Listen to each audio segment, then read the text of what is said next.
Ezinye izinto ezizenze bumnyameni ziyavela nasekukhanyeni. Kunodaba lalo wesilisa osibhalele mayelana nefe elimnyama elimkhungathile. Lo wesilisa ucela ukuba simgcine anonymous. Udabuka ngapha endaweni yasePortshepstone egama lakhe. U-Anonymous ukhule ingane enothando, enozwela kanye nenhlonipho. Uma wabo uMakhumalo waba nenhlahla ukuthola izinsizwa zodwa, kodwa u-Anonymous wayefirstborn. U-Anonymous wayenephupho lokuba yiphoyisa ukuze kwazi ukuvikela umphakathi since nobaba wakhe wabulawa zigebengu. Kodwa uthe mayefika e-high school waba nothando lezifundo zakwaScience. Njengoba nje sefunda e-high school, wabona enye intokazi eyayiyinhle eyayibizwa ngokuthi uSinta.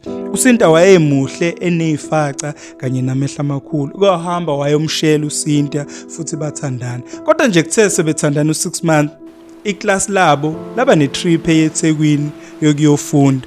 Ba prepare yonke into, bahamba baye eThekwini. Emini bahamba baye eGallery lapha babezofunda khona, kodwa ntambama baphetha ngokuthi beye South Beach lapho kwakumele khona benze ibraai futhi belinde khona amabhasi azobabuyisela emuva. Njengoba nje sebelana eSouth Beach, abanye bedla kubraai, u-Anonymous ukwacinga uSinta wangambona njengoba emgcine kufika. Ukwambuza kwabanye abafundi, bathi abafundi nabo bamgcine kufika. Ukwaqhubeka wamthungatha khona la eSouth Beach, wazomthola kwelinye ikhosomba egonene nothisha wesilisa. Kwamphatha kabi kakhulu lokhu u-Anonymous ngoba wagcina ngokulunguza wangaya khona. Ke kwathi ngosuku olulandelayo kwi-weekend wafonela uSinta ukuthi ucela ukuthi behlangane ukuze bezokhuluma.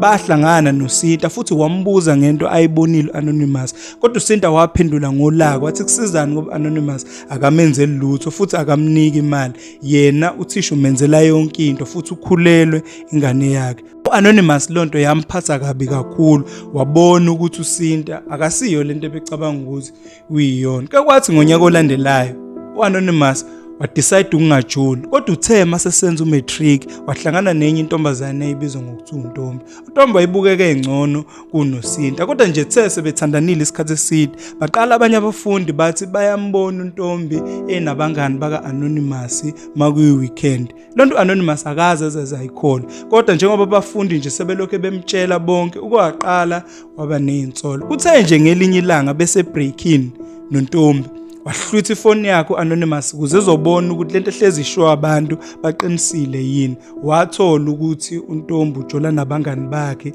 including i-best friend yakhe uMandla. U-Anonymous lonto yamphatha kabi kakhulu, wabona ukuthi ushuthi emhlabeni alukho uthando lweqiniso. Uthe mayeqeda isikole wafuna umsebenzi, waze waqasha kwesinye isitolo esasidayisa ama-perfume kanye nezimbali. Uthe ngomhla ka-14 February kwi-Valentine, njengoba abantu lokho bengena nje kule sitolo bazothenga ama-gifts, ama-perfume kanye nezimbali. Lonto yamcasula u-Anonymous ngoba yena akasakholelwa othandweni futhi amantombazane ambetrayile. Ukwaxabana nenye intombazane bahelizisana, yagcina le ntombazane yamshaya ngempama, naye waphendula ngenqindi u-Anonymous. Kwagcina nje kuyinto eyimbi. U-Anonymous bamxosha kulesi sitolo ngoba bambona njengomuntu ongawaphathi kahle ama-custom. Emva kokuthi u-Anonymous esexoshiwe sihlala ekhaya, ukwabona ukuthi akenzi lutho, wagcina ese-apply e-university eMangosuthu. Ngonyaka olandelayo wahamba wayoregister futhi wafunda. Njengoba nje sefunda le eMangosuthu, ukwabona enye intokazi ebizwa ngokuthi uNonhlahla. Njengoba nje sela e-university wayesengasefuna intombi futhi esefuna ukufunda. Ukwaqhubeka wazwana nale ntokazi njengoba bejwayele ukuhlangana ema-library nasema-lecture hall. Ukwabona engazuthi le ntokazi ihlukile uNonhlahla kunalamantombazane kwathandana naye high school. Kwaqala nje babonda bagcine baze bathandana. Sebethandana yonke into yayimnandi ngoba bathandana unyaka wonke zingazange zibe bikho izinkinga. Uthe ngonyaka olandelayo zaqala izinkinga futhi washintsha uNonhlahla. Njengoba nje u-Anonymous uhlezi emkhuza ngabangani bakhe nangempilo ayiphilayo, uNonhlahla bebone ngazuthi uyamcontrol njengoba uNonhlahla beseqome nama-lecturer esenza izinto eziningi ezimbi. Njengoba nje uthando labo beselingasekho right, uNonhlahla kwacela ku-Anonymous ngolunye usuku ecela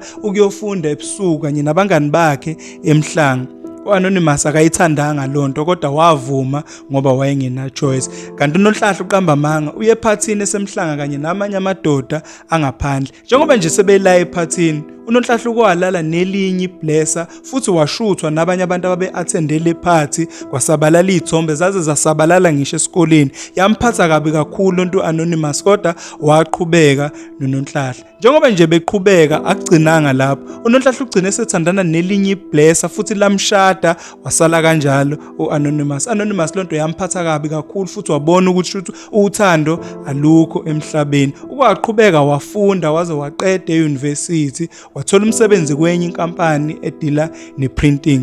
Njengoba nje u-Anonymous esesebenza kule nkampani, ukwayimisela kakhulu futhi wawuthanda umsebenzi wakhe, waba yi-hard worker, kwaze kwachazeka ngisho usupervisor wakhe wesifazane. Usupervisor wakhe bethanda ukuthi u-Anonymous uyaphilisana kanye nabanye abasebenzi futhi uyahlonipha. Kuhamba isikhathi usupervisor wagcina semshela u-Anonymous ethanda ukuthi uyindoda nje organize futhi ewuthandayo nomsebenzi wayo. Kodwa u-Anonymous bengavumelani nalento, ekhombisa ukuthi akasamdingi umuntu wesifazane. Kodwa usupervisor akayekanga, ebelokhu eqhubeka emkhumbuza ukuthi umthanda kangakanani futhi umdinga kangakanani empilweni yakhe. Kuhamba isikhathi u-Anonymous wagcina sebona ukuthi ungcono ethenga umahosha ngoba uyamdinga umuntu wesifazane, kodwa akafuni ukuyibandakanya othandweni. Kuphele nje isikhathi eside ethengana nomahosha, waze wahlangana nenye intombazane eyayifana nse noNonhlahla lo wayethandana naye e-university, ebizwa ngokuthiwa uVanilla Cake. Njengoba nje lokho eqhubeka ethenga uVanilla Cake, ke wakhandeka ibond,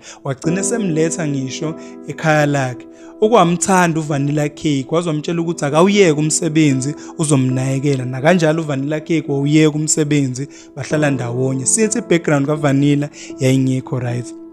Uthe sebehlala ndawonye, waqala u-Anonymous wamhlupha uVanilla Cake enesikhwele njengoba nje bedayisa ngomzimba. Kuhamba isikhathi ephila ngokumshaya futhi emhlukumeza.